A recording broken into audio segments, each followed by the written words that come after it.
Big hitters only. Brought to you by Roback. Roback.com. Thursday, March 19th, 9:53 p.m. UNC's 2025-26 season is over. The Tar Heels fall to VCU 82-78. We're recording 10 minutes after the game ended, so we're getting emotions are running high.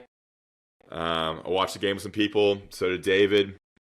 Spenser probably watched it by himself, locked into a closet. We got David, we got Spenser here, regular crew, reaction podcast. Man, one of the most roller coaster, infuriating losses of the Hubert Davis era. Did we just witness the last game Hubert Davis coached?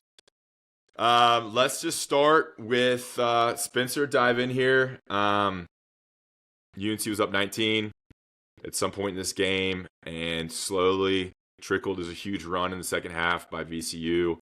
UNC couldn't get a bucket, missed a lot of free throws, couldn't run any offense, and just nothing really happened in the overtime. Spenser, just give me about a minute or two on your initial takes of what we just witnessed. Well, Deep I'm heartbroken. That was a deep Spenser breath. That was a deep Spenser breath. I'm heartbroken for one. I'm heartbroken for Seth Trimble. I'm heartbroken for all the guys on the team. Really, of course, everybody. I've obviously been in a locker room after an NCAA tournament loss, and it is a dark, dark scene. We lost in the Sweet 16 to Wisconsin my junior year. Obviously lost in the national championship to Villanova, and those are really, really tough scenes, man. So I'm really just torn up for our guys. Really good first half. I think we could all agree. Good first half. Ran our stuff. Got out in transition. Played tough defense. Rebounded pretty well. And then in the second half, I mean, that guy, what's his name? Terrence Hill, he got hot. They took advantage of a lot of mismatches off of switched screens. They blew up a lot of our offense. I mean, how many times did we run the same high ball screen that just kind of didn't get a whole lot going on offense? And, ultimately went cold and couldn't finish it in overtime either. It's just a tough scene, man. Yeah, I do. Terrence Hill Jr., now I'm just seeing his numbers. 34 points, 7 for 10 from 3, 13 for 23 from the field. I mean, he was unstoppable in the second half. They got switches on him. Even that last, he hit that three, and was it him who hit the three in overtime? It was either him or Nick Lewis. Yeah. He got anything he wanted, and once they got the switch onto Jaren Stevenson or someone who couldn't stay in front of him, it was over. I agree, dude. It was kind of like, dude, we're finally playing pretty well. Like, things were rolling. You were making threes, and even a little bit in the second half there, making threes. Jaren Stevenson banging some threes. You had Vasar hitting some threes. Seth Trimble looks good getting to the rim. I feel like UNC just missed so many layups in that second half of the second half. Like, so many gimmies where they just need another centimeter of ball to get in there. And fell apart, and they couldn't get anything going. That's the worst feeling, when you can't buy a basket. And the momentum was completely on VCU's side. Even in overtime, no one really played well in overtime and just missed free throws. Free throw numbers, 12 for 20. It felt worse than that. And also, you had to feel like when UNC was going to the line, they were only going to make one of two. It was just God, there's no way they make two here. And that's just a sign of a team that's not going to win any game like this. David, you watched it at BW3s. Is that what we call it? What do we call it? B-dubs. That's right. Buffalo Wild Wings with some UNC fans. Your thoughts on this game, on the actual game? We'll obviously get into some broader UNC program discussions later in this podcast. Yeah, I mean, I hate to get into that too, because I'm thinking about I was at the game that Spenser was at, national championship, was there covering it. So was Ross. And, one of the things that I remember about that locker room when I was covering that game is I walked in and Hubert Davis had his hands on his knees and was in tears. And when I left, he was in the same spot, hadn't moved an inch, right? Like, I know how much Hubert Davis cares about this team, and I hate that we're going to start having the big picture macro conversations. For tonight, I can't get over the fact that this team has been unable to regularly put together 40 good minutes. The fact that Spenser led off by saying it was a pretty good first half. I feel like how many times have we been doing something like that? Be like, well, there was 20 good minutes in there somewhere. They can't put 40 together. Yeah.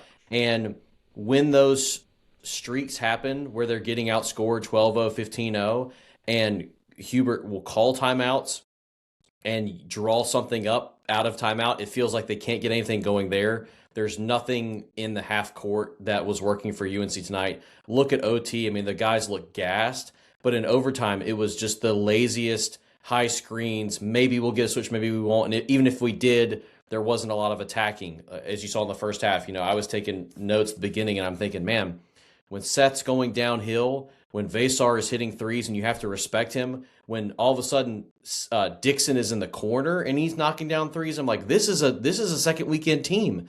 And they had an inability all season, and it was again tonight, to be able to keep their foot on the gas and to consistently play good offense.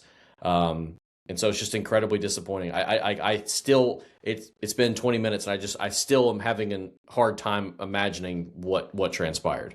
It's a great point about they haven't been able to put together a full game the whole year. There's not a single game where I thought, like, this is this team. And the Virginia win, the second half was unbelievable. Obviously against Duke, it was only like the last 4 or 5 minutes. They've never been able to put it all together. We haven't been able to see a complete game. Defense, offense, making shots, making threes, making free throws, transition. It's never been complete. That's been the issue with this team. I don't think they have the parts. I just don't think they never had it personnel wise to get it done. You always thought, you look at the roster, you look at the starting five that are in the game at a certain point in time, you're like, okay, who's going to get us a basket here? That was always a concern. And that's a bad feeling as a team. When you had Caleb, it changes the whole math. But yeah, man, I thought Dixon played great at times. I thought Stevenson played his ass off at times, getting on the ground, getting rebounds. Sure did. Stevenson finished with 11 points, 5 rebounds. Felt like he was hustling and playing some great defense at times. Had some blocks as well. Vasar, Vasar was 9 for 18. That's kind of the difference there, man. He makes a couple more of those gimmies and dunks. I mean, they were fouling the shit out of him. He finished with 27, 9 for 18 from the field, 3 for 6. I mean, at times things were rolling. And yeah, the transition baskets with Seth, pushing it. I feel like we saw more transition out of UNC in the last third of the season, which I love to see. Pushing it, get the defense when they're not set. And I feel at times when they got tight in the second half, they weren't pressing it and trying to get easy baskets. They're waiting to get half court offense going. And man, it was tough to score in the half court, especially not making shots. Jonathan Powell, 0 for 5. He missed some wide open shots in the first half. Luka, 0 for 4 from 3. Hit a couple mid-range shots, but then disappeared and essentially got pulled in the second half. They kind of leaned on Jonathan Powell there. Might have been a defensive decision there. Trimble had 15, 1 for 4 from 3, 5 for 11. I mean, he missed some big layups down the stretch. That's the thing. They missed so many easy shots.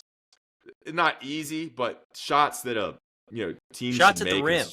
Yeah, shots exactly. At the rim. Exactly. They make one more of those, game's over. And then free throws. I mean, so many just 1-and-1s missed or making 1 out of 2. You could just feel it, like I said, with Trimble and Vasar with those threes. I mean, Vasar, God, missing. Trimble and Vasar missing free throws on the stretch is one way to look at this game. God, it's just up by 19. I'm not even sure when that was, but they were rolling, man. It was awesome. It was fun. It was like, God, this team, this could be a second weekend team if they play this way. But like you said, David, they couldn't keep it going. I don't know how much it's coaching in the second half in terms of how you play the game and strategy and how you kind of operate. And then so many dumb mistakes, missed opportunities in the last 4 or 5 minutes. The inbounds play, they couldn't get in. That was huge. They had a timeout. Didn't call timeout. My gosh. Automatic turnover. Vasar trying to hit the rim on that free throw. When he banged it off the backboard there late. That was regulation, right? No, that was OT, and Yeah. that only happens though because Seth goes 1-2, and then Henry misses the first one, right? So it's like, Yep. That's the thing about the free throws that I want to just mention is that when you miss them, it's not that just that you miss them; it's that then you put yourself in a situation where you're having to press. When if you just make them, it's a completely different game. Yeah. I mean, we can talk about this game. What else is there to say about this game? I mean, look, I like Trimble. I like Dixon. I'd love for him to come back and be a 4-year starter for UNC. There's been rumors of Vasar coming back with his grade. Love to have him back, but it all changes if there's a coaching change. I've received a bunch of texts and stuff from people in media and in people that know people that make these decisions. That it's kind of, I think the wheels are in motion. I don't know. We may have some news here in the next couple of days, but about Hubert's future. So it is it's weird, man. It's just it was tough I don't know how y'all felt as a fan. I bet VCU to win. Like, I was like, all right, VCU, I could see them winning this game, but you're always rooting for UNC to win, right? You want the joy of seeing UNC win and having another game against potentially Illinois and the chance to go to Sweet 16. You want that, but there's also in your heart, you're like, all right, if they lose this game, maybe this is going to change. How do you all handle that? Is there any way you feel? Because I think fans feel that way as well. Weird question, I know. I mean, you want the best for the team all the time, you know? And, tonight, the best thing was a win. NCAA tournament success is a big portion of how programs are viewed. That is a crucial aspect of the success of a program. I'm not talking about a coach. I'm not talking about a group of guys. I'm talking about a program. And, you got to win the first one to get to the next one, and so on and so forth. And I think this one hurts especially bad because the program was in need of a win in the NCAA tournament. I mean, we're the University of North Carolina basketball team, one of the premier basketball programs in the history of the game. We have the most NCAA tournament wins of any program out there.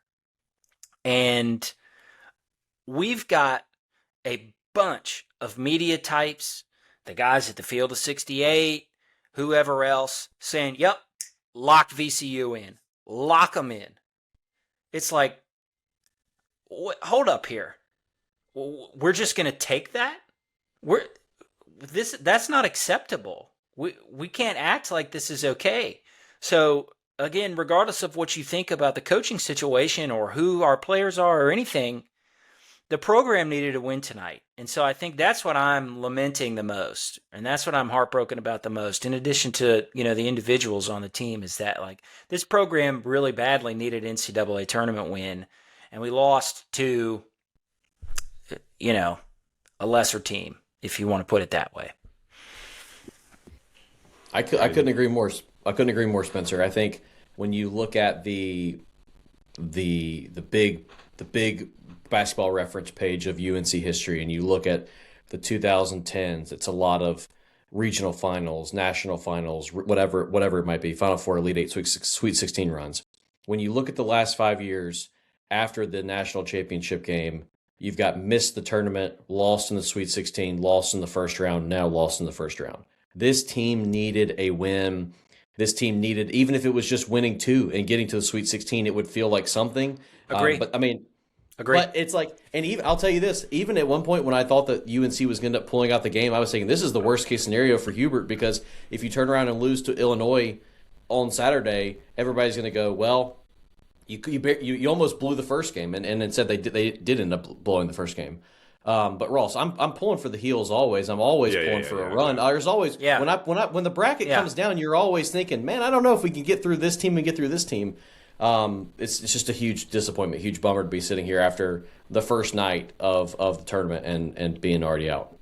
Yeah, you always cheer for him, and it's just so fun. I mean, the tournament run's unbelievable. David, we were part of a tournament run in 16, and covering a team, man. When you're on a run, it's incredible. Just booking flights, booking hotels, just locations. It sucks, and you want the experience for the players as well, because it's a once-in-a-lifetime situation for a lot of these guys as well. A little stat here. I'm getting a lot of stuff here. The times UNC has missed the tournament or lost in the first round. Roy Williams, 3 times in 18 seasons. Hubert Davis, 3 times in 5 seasons. That's missed the tournament or lost in the first round. Obviously, Hubert missed the tournament 1 year, and now in back-to-back seasons has lost in the first round. This is the first time UNC's lost back-to-back times in the first round, I think, in program history. I was sent that as well. I get sent a lot of weird stats now, thanks to my CBS affiliation. I mean, what else about this team is we got to kind of put an obit on this team. Kyan Evans, 4 minutes, stands out to me. Hubert really leaned on the starters, didn't see much time from Zayden. Jaden Young saw a lot of time in the first half. I think it's kind of as a defensive pest, knowing how good VCU's guards were. I don't know, man. I think this is kind of what you expected a lot from Vasar. You needed players to step up like Trimble and Derek Dixon, and they did at times. It just wasn't enough, and you got kind of the X factor from Stevenson. It just wasn't enough. I mean, I think you'll go back to some missed threes that could have really separated. Go ahead. You got anything to say? Yeah, I was talking on mute. I think we really suffered in the second half because we got tired. Plain and simple. Jonathan Towell was the only bench player to play in the second half. And so he played, I don't know, probably 6-8 minutes or something like that. 6 minutes in the second half. I'm looking at it right now. Yeah, and then he played a couple of minutes in the overtime period as well, I think. And so, it was a pretty fast-paced game. It was a hard-fought game, kind of ugly at times, sloppy even. A lot of guys grabbing jerseys and getting hit in the face and ending up on the floor in the scrum, and, a really physical game, not in the type of way that the Duke games were, where it's body physicality. There's just an overall level of physicality. This was scrappy, grabbing, hitting, slapping, type of physicality. And that really wears on you, man. And if you don't get, 2 or 3 minutes every now and again to go sit on the bench and get some water and catch a breather, it's really hard. There was a timeout called with 50 or so seconds left in the second half. I think that, in my opinion, Hubert may dispute this if he was to get asked about it, but in my opinion, he called a timeout because they were tired. I think you play that 50 seconds out and save that last timeout. Contrary to the Roy Williams school of thought, you save that timeout for if you really, really need it in the last 1 or 2 possessions to get your team set. But there was again a timeout at 50 seconds, and so that broke things up. And so again, the rotation really suffered, and we missed Caleb Wilson individually, but we also missed him as a body. That rotation shrunk, and then it shrunk even further. I mean, that's been a little bit of a characteristic of Hubert Davis teams, is that rotation gets really, really tight in big games. And, I'm not saying that's good or bad, right or wrong, but it's just something that you deal with when you go to a tight rotation. You guys get tired in a fast-paced game, and then you miss free throws in the final minutes to seal it. Yeah. UNC was up UNC was up 11 at halftime, 39-28. They extended it. Let me pull up the It was scoring 19 at 14:58 in the second half. Yep. Yeah. The 19 was there it is, 13-48, 19, up to 18, kind of kept trickling down. I mean, that was a huge run. I mean, I would, at some point, I'm sure he did, but, call a timeout earlier. Who knows? We can always Monday morning quarterback this. Yeah. Look, I said this when I was watching with some buddies here at my house, and I would have loved to see that intensity in a lot more games this season, like the Clemson game. This was night and day in terms of effort and energy and intensity. It felt like a Duke game, like that intensity, like every possession matters, and it goes so quick. And the Clemson game was like we slept walk through that game. And so I do think the team was ready. I do think they brought it. Yes. I think they played well for 30 minutes of the game. It was enough to win, right? Like, I mean, that's weird to say, but like, it's enough to win. You make a shot here, you win. So I don't think it was like a horrible performance. They ran into a buzzsaw with VCU's stud that just crushed you. They could not stop him. They did not have an answer for him defensive. I don't know what they didn't do right. I don't know if it was they got him on a bunch of switches, and he has so many easy baskets. I'm speaking about Terrence Hill Jr. here. So 34 points again, 7 for 10 threes, and just some daggers late. Unstoppable. That guy looked like a NBA player. So yeah, let's take a break here and talk about Roback, and we'll get into some more, maybe a little Caleb Wilson talk here about kind of how you perceive this team now, without how you observe this team without Caleb Wilson. But first, Roback.com. If you're listening to this podcast, it really helps if you go to Roback.com, use promo code BIGHITTERS20, and get a polo, get a Q-zip, get a vest. Tons of great polos, elite polos, UNC stuff, non-UNC stuff, other teams. Get your wife, husband, spouse, partner, father, mother a gift from Roback. Roback.com, promo code BIGHITTERS20. Really helps. I mean, I paid Garrett and Spenser today based on the earnings from Roback off the month of February. What's that? What was that, David? Yeah, you said Garrett and Spenser. I said, hold on now. When's the draft hitting? I do this for the love of the game, y'all. Yeah, I don't pay the guests. They're doing it. Some for guys fun. just want it more. Yeah, and they just the guests do it to be included in this conversation and have an outlet for their thoughts on UNC basketball. Garrett and Connor, producer Connor. So yeah, check out Roback.com. Promo code BIGHITTERS20, BIGHITTERS20. Saw Caleb plenty on there. It's worth talking about Caleb because I don't know how many more times we're going to talk about him.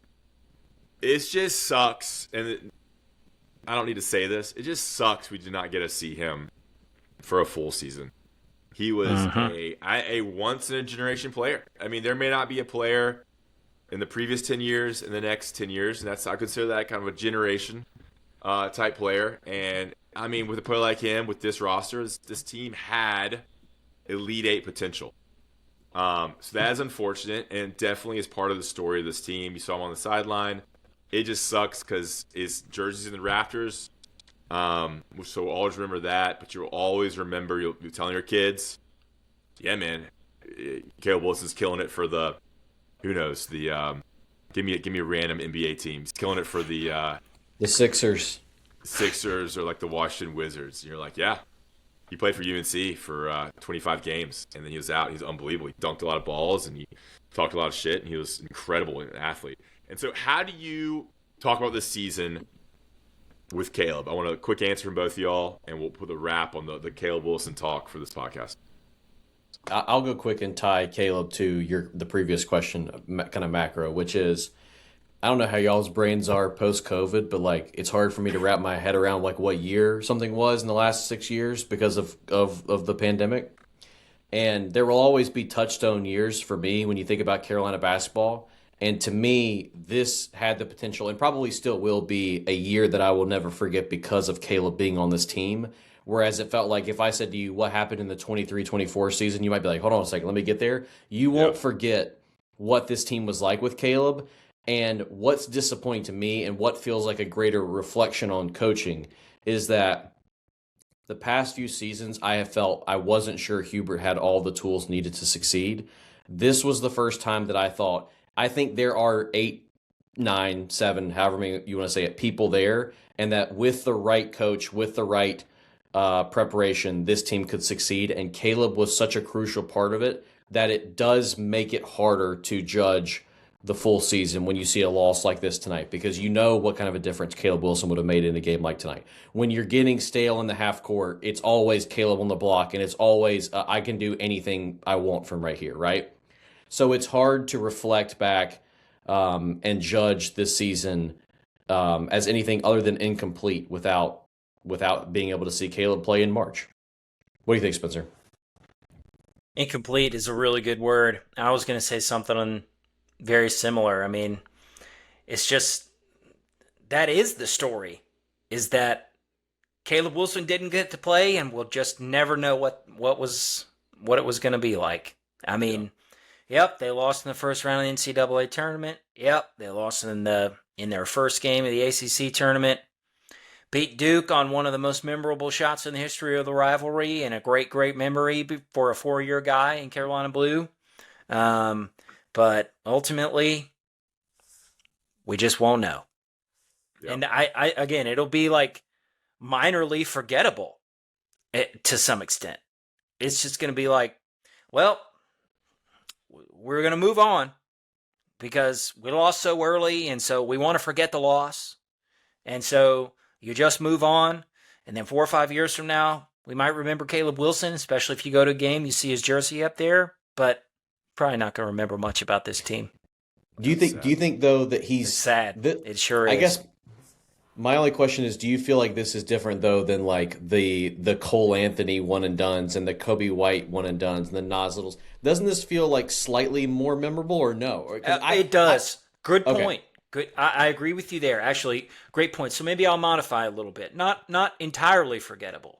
Certainly much more memorable than those guys/teams that you just mentioned. But yeah, good counterpoint there, Dave. Yeah, I mean, one and done wise, you phrase it differently because this team, like, if they had gotten to the Elite Eight, you're like, man, if they had Caleb Wilson, they could have won a national championship. But I think even with Caleb, you're like, this team had its limitations, and we saw that throughout the season. I mean, honestly, the metrics weren't that much different without him, which is weird to think. Yeah, I mean, he kind of reminds me of, like, it's hard to say, but like Brandon Wright was kind of in comparison, like this freakish athletic freshman I mean, Brandon Wright was on a much better team, but like that type of player that you don't really think about Brandon Wright. But I think Caleb Wilson will have a much better career than Brandon Wright did in the NBA. Definitely more than like a Cole Anthony, because Cole Anthony's team, that was the COVID year, and the tournament got canceled, but they weren't going to make the tournament anyway. I think Kobe White, you think about him in a much stronger way because that team was really good. That team should have won. They lost in the second weekend. Oh yeah, I was there, sitting right next to Bobby Fraser, Dewey Burke, and Tyler Hansbrough on the front row in the Sprint Center in Kansas City. Yeah, I was living there at the time. Yeah, God, that was a heartbreaker. Just ran into the buzzsaw that was Auburn. Man, they shut the lights out of the gym. Yeah, I confused when they lost to Auburn and when they lost to Texas A&M because it was the same batch of players. Yeah, that was the year before. Yeah, and the Kobe White one was with Nasir Little when a bunch of players got the flu ahead of the Auburn game. But I mean, Kobe White was unbelievable this is kind of going on a tangent here, but I think hopefully if Caleb Wilson has a awesome NBA career, you'll remember him on this team and kind of what could have been, and hopefully he stays connected to the university. I think he will. I think he will too. Yeah. And Ross, that's what feels different to me about Caleb too, is like I mean, what was it, like the third game of the season? He was like, "Nah, it's a whiteout tonight." Verizon was like, "No, it's a blue out." He's like, "No, it's a whiteout." Like, and also just anecdotally seeing the way that it feels like he is invested in Chapel Hill, I think he's going to be a guy that will stick around in the memories a little longer. For sure. The way we talk about this team and the future of it is hard because we do not know who is going to be leading this team in 3 days, in a week. Transfer portal it opens the day after the national championship game, so it opens April 7th. That's the Tuesday after the national championship game. But players are already entering, they're already expressing their intention to enter. And at 24/7 Sports, once they express their intention, it doesn't really matter now. There's so much tampering going on, especially after this weekend. Players will enter, they'll have their meetings, players will enter. So we don't know what this team's going to look like. So it's hard to talk about. Yeah, Vasar might return. If Hubert Davis is not the coach next year, I don't know if Vasar returns, or if Luka returns, or if Powell returns, or Zayden High, Jaren Stevenson. Who knows? You would hope that there's some continuity. Maybe a Jaden Young comes back. So let's transition this. And if you want, this is a great, if you're listening to this podcast for the first time, welcome. Big Hitters only on Spotify, Apple, and YouTube. Rate, review, subscribe, comment, tell your friends. But there may be some new listeners here. Go back and listen to our last 2 podcasts. We had Mike and Riley on a couple days ago. Really great podcast. Got a lot of traction. A lot of people talking. And then after that, we had Adam Smith and Andy Bagwell on. And we talked extensively about the state of the program and Hubert Davis. Don't want to spend too much time on this, but we do need to talk about what happens, what should happen, and what it means. There's a lot going on behind the scenes right now. I received texts and kind of rumors, and y'all are on some of these texts as well, that a lot depends on this game and kind of how the tournament goes. Now we know how it goes. UNC lost. So worst case scenario for Hubert's future, I'd imagine. This is the worst thing that could have happened for his future. So now we have that kind of data point. I don't know. We may have a coaching change. So what do y'all think should happen? Spenser, if you need to abstain from this conversation, given you're closest to the Carolina family, let David jump in here. I think it's tough, man. I think it's, as I've said, and I hate to just belabor the point, but I think the majority of fans kind of realize in their heart that he's not the right guy for the on-court product that UNC needs, the standards that UNC fans, UNC administration expects. They have a track record now of 5 years. The data points are there. This is another early loss. I mean, the standard is not losing the first round as a 6 seed to VCU. The standard is Elite 8, chance to go to Final Four, top 1, 2, 3 seed, cakewalking until the Sweet 16. David, how do you kind of talk about it as a fan? I know you're a really nice guy. I know. I literally said, no, I'm not a man of the cloth, but this is the worst case scenario. I don't want to come in on here and fire anybody, man. I don't want anybody coming into my job and firing me. And it's just it's such a bummer because it's just, I didn't want to be having this conversation. Yeah. And I think what I fear is, you familiar with the phrase holding the wolf by its ears? It's kind of dangerous to let it go. Part of me is concerned that that's where we're at right now in terms of what awaits you on the other side if you let go of Hubert. What is it that's out there? Some of these group chats we're in are saying some crazy ass names. I mean, crazy names. And I'm if it ends up being somebody who is not one of those crazy names, and half of the team leaves, and then next year it's another 20-14 season or whatever, are you going to wish that you would have stuck and given Hubert one more chance, right? I don't know. But how many times have we been, but I feel like this is the 3rd year in a row we've been having this conversation. So, Ross, I mean, I would throw it back to you and ask you this. What are the names that you are hearing that you think are realistic, that actually inspire something in you, that's more inspiring than another round of Coach Davis? Well, I'm not hearing names. I'm not having agents texting me. So I'm not sourced up to that level. But you got to realize this is a pre-NIL and buying players, UNC's a top 3 job. It's Kentucky, Kansas, UNC, and then probably Duke. Like, remove everything out that's based on, the university, the history, the money, the prestige. UNC's a top 3 job. And I think fans kind of lose sight of that because it's been some down years in the last the last couple years of Roy Williams and now 5 years of Hubert. Things have been not top 5, not top 3. But this is a top 3 job. I think the money's there. I think the university very much prioritizes basketball. So I think you can go out and get like 99% of the coaches out there. So you have to approach it that way. Like, people aren't, it still has prestige amongst coaches. I mean, dude, people walk in the Smith Center and see the Jordan stuff and Roy Williams. And Dean Smith, I don't know how much Dean Smith really as a factor now, but man, for some of the older coaches over 50, Dean Smith's like, everyone freaking loves him. And UNC's just an institution in basketball. So yeah, I think you have to approach it like that. Not many coaches would turn this down. Like, you don't have to enter this coaching change with fear. You're going out and picking your coach. Yeah, that's fair. I think the only coaches that would turn this down that are realistic, like, I don't think UNC would go out after Todd Golden because of the off the court stuff. I don't really think Nate Oates is a fit. I wouldn't mind Nate Oates, but I think there's just a lot of baggage there. I don't know if he really fits. I don't think, like, Dan Hurley wouldn't leave. So that's 3 right there. I don't think Dusty May would leave. That would be my number 1. I think we missed an opportunity to get him back when Hubert didn't make the tournament. He is the perfect fit. But I think Tommy Lloyd, a guy like that, is very attainable. And then some of these other coaches that are kind of like at a lesser school, Mark Byington, TJ Otzelberger. But those aren't home runs. I don't think Otzelberger and Byington are like home runs. You're kind of like, all right, well, I hope this guy can do it at UNC. You never know.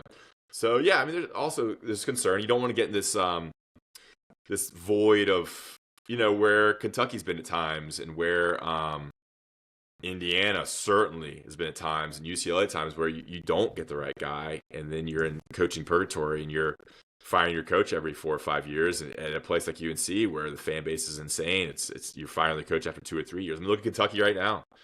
They went through a rough patch before Calipari. Billy Gillespie, is that a name? Billy Gillespie. Indiana's gone some shit coaches, and now in Kentucky with Mark Pope. So yeah, but you have to enter it with the fact that you could probably go out there and get one of the best coaches in college basketball. But look, okay, I guess the question now is, like, is he going to get fired? Because I think I always thought he's coming back, and then you lose this game, you're like, maybe not.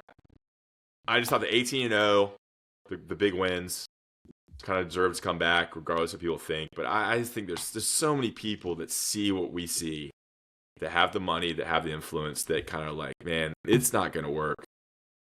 And the fan base and the donors, they're not going to support him. He's hot seat every year, here on out. Hot seat. I feel like we were seeing that last year too. Yeah, I was going to say quickly. I wrote this down earlier. There are 3 things that are major negatives to me that I would say are the main reasons. Number 1, I don't know what a Hubert Davis team is still. Yep. I know what a Roy Williams team was. I know what a Dean Smith team was. I still am not 100% sure that I know how Hubert Davis wants to play, which I think is a problem. Number 2, they do not seem to improve throughout the course of the year dramatically. A lot of the same things that we talked about in game 1, we talked about in game 15, we talked about in game whatever it was tonight. And number 3, seeing the transfers go to other places and thrive is a little bit of a tough look. I don't know if you guys saw the stats today that the 7 kids who transferred last year scored more points than the entire UNC team combined. Kyan Evans he's a transfer in, didn't hit a 2-point shot since November. The development on our side versus the development of the people who go away has been rough. And those are the 3 things that I think, when I'm thinking major negatives about Coach Davis, that I think of.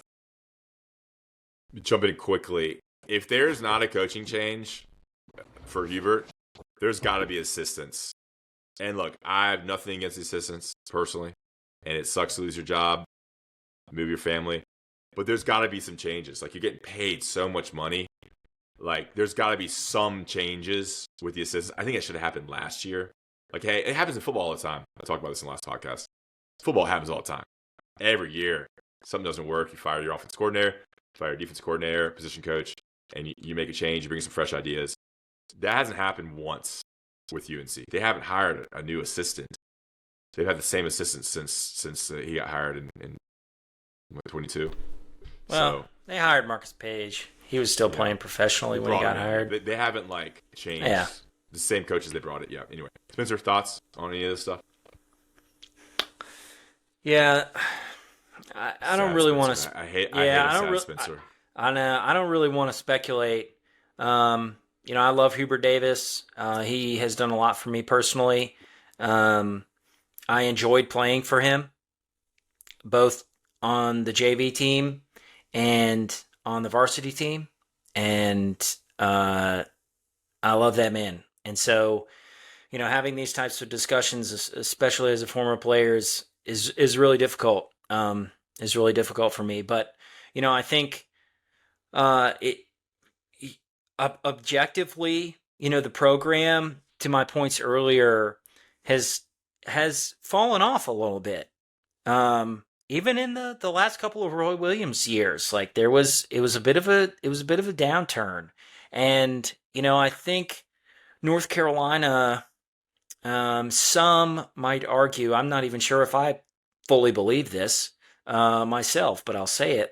I think North Carolina is maybe struggling just a little bit to find its place in the landscape of modern college basketball. It's how do we find the right special sauce to get the salary cap, get the NIL, get the player evaluation, get the staff makeup. Do we hire different people? Do we hire more people to do different things? Like you were talking about the army of Duke people that they just have sitting around doing whatever the heck they're doing. I think I have faith that North Carolina will find its way. We have too many people that care too deeply about this university, about this program, about our guys, about its history, to let it fail, to let it even waver. So I guess all I'm saying is that I have faith in the future. I really do. Whatever that future may be. Fucking running for Senate right there with that speech. It was emotional. Yeah. Heartstrings. Yeah, all right, man. We don't need to do a huge anti-Hubert firing situation here. There's time for that on this thing. I will say this: I don't think it's come down to one game. It's you got to look at the whole career, the whole season, past seasons. You look at recruiting. You look at transfer. You look at fundraising. You look at media. It's not just because they lost this game. That's just too much pressure on one game. If you win this game, you're extended. If you lose this game, you're fired. It's not the way to look at it. This game, saying that, this is classic. With that being said, this game kind of was a microcosm of what we've seen a lot of, a lack of identity, not being consistent in the way they play, not putting together a complete game, lacking talent. Just make your open threes, make your layups. Play calling issues, some dumb things down the stretch. That last play with Vasar, was it regulation? I guess Vasar couldn't get the handoff to Seth Trimble, fumbled it, turnover, went the other way. It's just, look, it's not Hubert's fault. It's not Hubert's fault they missed layups. It's not Hubert's fault they missed threes. But when you put it all together, it's all right, what's going wrong? Why this is happening? So it all comes back to the head coach. It's gonna be an interesting time. We're gonna need you for some emergency pods here. Got a couple things a little off topic here. First, Roback. I got the Roback sweatshirt on here. Check out Roback. Sweatshirts are great. Polos, Roback.com. Promo code Big Hitters Only. Tell your friends. Another great way to support this podcast is to tell your friends, tell your family that you enjoy this content. I think we've got a lot of traction. I think people are listening to this podcast and hearing real thoughts. It was helpful to have Riley and Mike on, who really want a coaching change. And then, you get honest, real discussions here about UNC. So hopefully people are listening and we're getting some traction here. So we'll put it to bed there. Producer Connor's still driving home, so he won't be editing this until later. But, all right, we'll end it there. Tough loss for UNC. A couple off-topic things. Spenser got the invite to the bachelor party. He's coming. He's coming down Thursday night, a 3-night how many times, Spenser, have we actually hung out in person?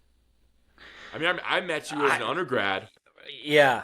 Yeah, so we met when you were on the beat, dude. Yeah. Covering the squad. I can't remember. I probably met you when I was still playing JV. I have this sneaking suspicion, Ross, and I'm just joking around here, but that you saw a guy who you could be friends with, and you were like, okay, he's my inside source. He got moved up. Now he's my guy. He knows all the inside details. Again, I only jest, but it's been a while, man. I think we've seen each other since I graduated college. That was 2016. But in person, not a whole ton of times, despite having talked a lot over the years, man. I mean, dude, I've kept in closer touch with you than I have some of my actual friends from college. So we need some more golfers. So Spenser got the call up. He's going to drive down from Virginia Beach and be there for the bachelor party, which is awesome. He's going to be the top golfer there. Been doing the handicap numbers, making the teams. We got 16 people playing on Friday, and hopefully 16 on Saturday. Yeah, my God, it is a big crew, man. Oh yeah. I mean, some people. There's more than that aren't playing. They're just me chilling at home. Oh shoot! So we got Spenser in for golf for both days. This will be awesome. A lot of people are excited. I know Spencer's excited to talk to Adam Smith, BHO I am. guy. I can't wait to chop it up, dude. And then a You lot of should people have told me all this earlier, Ross. I didn't know Adam Smith was going to be in the house. I'm getting to it. And then a lot of people. Spencer's excited to talk to Wayne House, obviously listening. Oh, Ross, you didn't tell me Wayne House was coming. Come on, man. Griffin Kennedy. So a lot of people are excied to talk to Spenser too. Is Mr. BZ going to be there? Who's Mr. BZ? No, he won't be there. Hopefully he's listening too. So we're excited to have Spenser on the trip. I think it's always this trip has been I'm just been inviting random people. There's a lot of people not going to the wedding that are also going to be there too. So it's kind of I was like, because it's so close, people popping in for golf that aren't even going to be spending the night. And then so excited to have Spenser there. Get ready. You might be the youngest guy there, actually. Actually, you're definitely the youngest guy there. And then breaking news: I invited David for a round of golf on Saturday to play, but he can't make it. We need a couple more golfer. We need one more golfer on Saturday to make it work because we have some people leaving. So David did get the invite. The late golf invite couldn't make it. So we're sad about that. But why can't you make it? Are you putting it out to all big hitters only listeners? I mean, you might get a couple hits if you do. If you're within an hour drive of Elkin, North Carolina, and you can hit a golf ball straight and have an under 25 handicap, we may need you on Saturday. David's moving his in-law out of. I'm gonna be in Blowing Rock, so I'm not gonna be able to be there. Yeah, so we're hey, Spenser. Hopefully this time next week, we drinking out of that keg. Oh, dude, Busch Light. What's it gonna be, Ross? Hopefully lighter, the lightest possible beer. And then, all right, last question. This is a big one for the married guys. I know you guys aren't big into hair and follicles, given your current status. But, all right, I got a haircut after the ski bachelor party, and it was 6 weeks before the wedding. So I was like, all right, 6 weeks. I kind of timed it. I've been doing it all right, 6 weeks is my number. When I got the haircut, she didn't take enough off the top. So we're actually 4 weeks exactly from the wedding. And I think I need another haircut. I'm going to take the headphones off. I want y'all to look at it. I want your advice. All right? All right. 4 weeks away. All right? If you're watching on YouTube, you can see it. All right? Yeah. Are you going? It's a little long on top. You going for like a slick back, or are you just going like your normal? Yeah, I'm Normal looking like hairstyle. I think I need to go a little shorter. So I think I'm gonna get a haircut like Yeah. maybe next week. What are your thoughts, David? I know you got some thoughts on this, David. I think if you're doing it, you got to pull the trigger soon. Yeah. Give yourself Yeah. some time to let it grow back out. Again, speaking from no experience, but that's what I would do.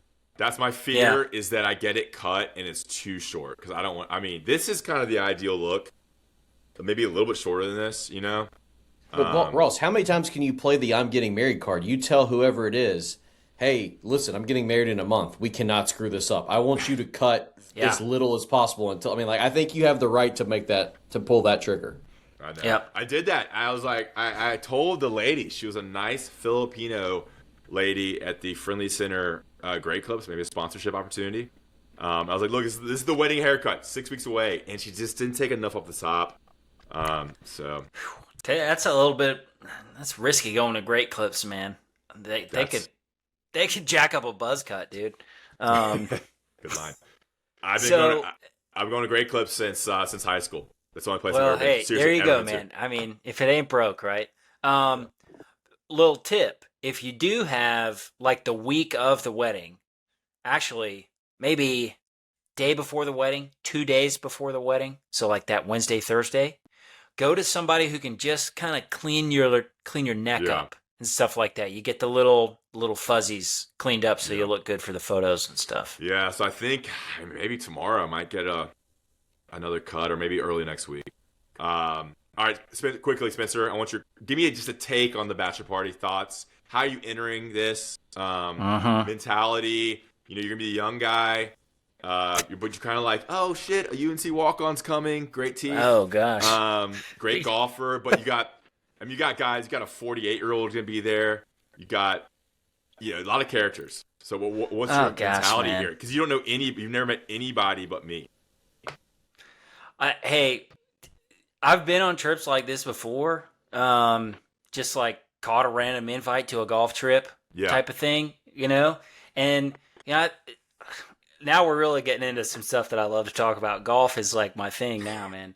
Like 4 hours with somebody on a golf course, you can learn their life story and you can know all that they're about. That's one of the most beautiful things about golf is that it's real quality time. So like, I'm just coming in. I'm going to enjoy the time on the golf course, hang out, muck it up, talk some UNC hoops, UNC sports,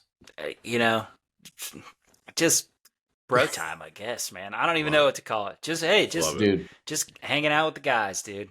Spencer's going to be a glue guy for this group. I can feel it. He's going to post a Draymond Green stat line of like 7, 6, and 5. Like he's gonna fill up the box. We're going to do a little bit of everything. I got a feeling. Yeah, if you like, all right, 7 beers drank, 2 hot tub sessions, a couple yells at the TV because he missed a bet on the Sweet 16. And he's gonna hit an eagle, 2 birdies. Everyone's gonna love him. All right, appreciate it, David. Wish you could come. Sorry about the late invite. Hey, send me some photos of what Spencer wears. Because I know he's a big aficionado on the clothing on the golf course. Well, if we got time here, all right, Spencer. Let me set the scenario. Old Beau.